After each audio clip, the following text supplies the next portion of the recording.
Assalamualaikum warahmatullahi wabarakatuh. Welcome back to my channelnya Santi Alkohar Family. Sebelum saya membahas atau mereview mengenai jasa perbankan yaitu clearing RTGS, sebelumnya bagi teman-teman yang belum subscribe, silahkan subscribe ya, karena subscribe itu gratis loh teman-teman. Dengan teman-teman subscribe, saya akan lebih semangat lagi untuk membuat channel YouTube mengajar yang akan membahas tentang bank dan lembaga keuangan. Oke, langsung saja ya. Di sini saya ingin sedikit menambahkan mengenai materi yaitu clearing dan RTGS yang tidak dijelaskan di slide jasa perbankan di pertemuan ke-10.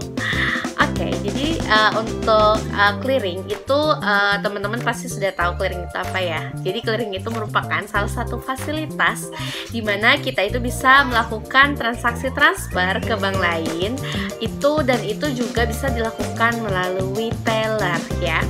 Jadi clearing itu misalnya contoh nasabah A ingin mengirim uang dari misalnya contoh dari rekening Bank BNI ke rekening Bank Mandiri melalui teller, terus nominalnya itu di bawah 100 juta rupiah, maka dari itu nasabah tersebut harus menggunakan fasilitas clearing.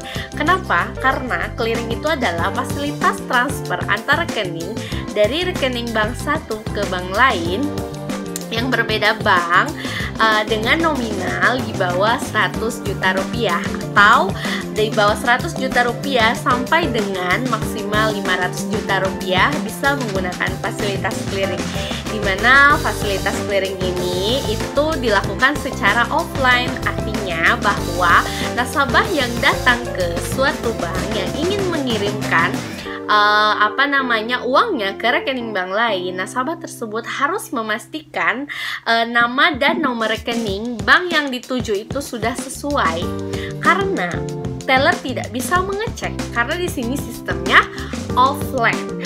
Jadi kalau misalnya seandainya nasabah A mengirim uang atas nama Romi ke rekening Bank Mandiri dengan nomor rekening 123456, ternyata dia itu nasabah A tersebut salah menulis nomor rekening, misalnya atas nama Romi yang seharusnya 123456 ternyata hanya menulis 12345. Jadi misalnya contohnya itu dia kurang satu huruf saja, itu tidak akan masuk ke rekening Bank Mandiri karena BI nanti akan cek kalau misalnya tidak sesuai, uangnya tidak akan masuk ke rekening bank yang dituju. Jadi nanti nasabah A tersebut harus datang lagi ke bank dengan membawa slip setoran clearingnya keesokan harinya.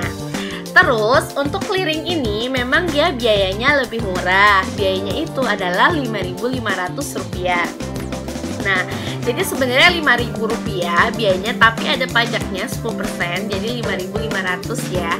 Memang dia lebih murah dibandingkan kalau misalnya nih kita pakai ATM. Biasanya kan biayanya itu Rp6.500 ya. Tapi kalau misalnya keuntungannya dari transfer ATM itu kan ketika misalnya kita input, misalnya kita mau transfer dari rekening BNI, rekening kita misalnya ke rekening Bank Mandiri. Ketika kita input nomor rekeningnya dan banknya itu pasti langsung muncul namanya dan itu real time. Artinya apa?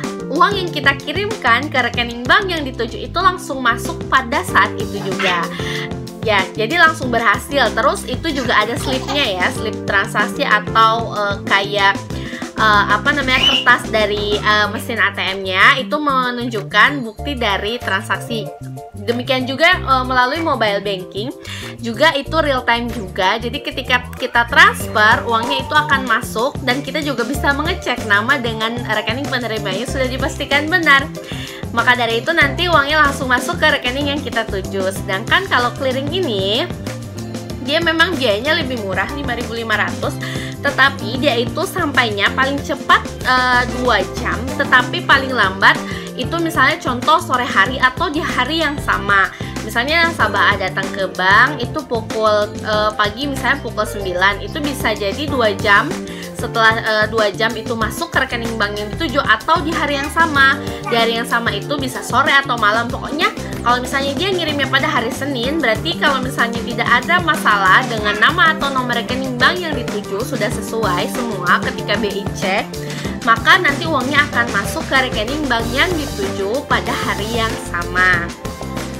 Satu lagi mengenai fasilitas transfer rekening dari bank satu ke bank lain, itu adalah RTGS, di mana RTGS ini merupakan salah satu fasilitas transfer ke rekening bank lain dengan ketentuan nominal di atas 100 juta rupiah. Tapi RTGS ini Tetapi RTGS ini biayanya itu memang lebih mahal dibandingkan dengan clearing, yaitu biayanya Rp30.000. Tetapi dia waktu sampai ke bank yang kita tuju, ke rekening bank lain yang kita tuju itu lebih cepat dibandingkan dengan clearing, yaitu adalah 2-3 jam. Yang penting nama dan nomor rekening bank yang kita tuju sudah dipastikan benar oleh nasabah yang datang ke bank tersebut dengan cara menuliskan voucher itu. Jadi kalau di perbankan itu kita kayak slip transfer ke bank lain, slip penarikan, slip setoran, itu kita sebutnya voucher ya. Jadi nama dan nomor rekening bank yang dituju yang ditulis dari slip RTGS tersebut sudah dipastikan benar. Kalau misalnya sudah dipastikan benar, nanti uang tersebut akan masuk selama 2-3 jam. Itu lebih cepat. Tapi memang biayanya lebih mahal, Rp30.000.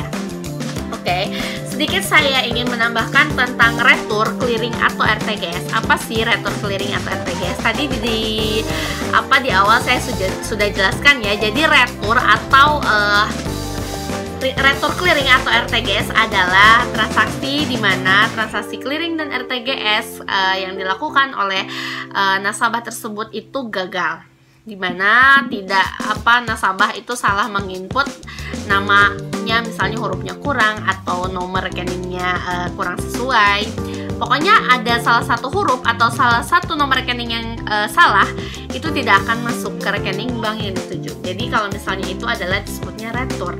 Nah, kalau misalnya terjadi retur di sore hari, nanti kan teller pasti mengecek ke rekening retur yang ada di sistem. Kalau misalnya saldonya 0, berarti tidak ada retur pada hari itu, pada transaksi hari itu. Tapi kalau misalnya contohnya ada nasabah nih pas hari itu, hari Senin misalnya, dia mengirim uang sebesar 100 juta, ternyata pas di sore hari teller mengecek nomor rekening nasabah tersebut, nomor rekening retur yang ada di sistem, ternyata ada saldonya 100 juta, dan itu transaksi misalnya Bapak X yang tadi datang ke bank. Nah, maka dari itu nanti teller akan menghubungi nasabah X tersebut dan menginformasikan bahwa transaksi RTGS atau clearingnya itu gagal dikirim. Maka dari itu nasabah yang bersangkutan harus datang ke bank keesokan harinya dengan membawa slip slip transaksi clearing atau RTGS tersebut. Nah, untuk penyelesaiannya uangnya tidak hangus ya. Jadi kalau misalnya dia kirim 100 jutanya tidak hangus, tetapi yang hangus itu adalah biayanya. Biaya yang kalau transaksi clearing itu 5.500 dan RTGS-nya 30.000 itu hangus. Kalau misalnya ternyata dicek ada kesalahan, ternyata dari nasabahnya salah menulis namanya atau salah menulis nomor rekeningnya, bisa diperbaiki. Tetapi kalau misalnya mau dikirim ulang melalui teller, itu harus bayar biayanya yang tadi ya, yang 5.500 dan juga biayanya yang 30.000. Oke, mungkin itu saja tambahan materi dari saya mengenai jasa perbankan, yaitu clearing dan RTGS. Semoga teman-teman bisa paham ya. Jadi kalau misalnya suatu saat teman-teman ada transaksi ke teller menggunakan fasilitas clearing atau RTGS, nanti teman-teman sudah paham ya. Oke, mungkin itu saja video dari saya. Terima kasih atas perhatiannya. Jangan lupa sekali lagi di subscribe, di like, dan juga dibunyikan tanda loncengnya ya. Oke, assalamualaikum warahmatullahi wabarakatuh. Bye bye.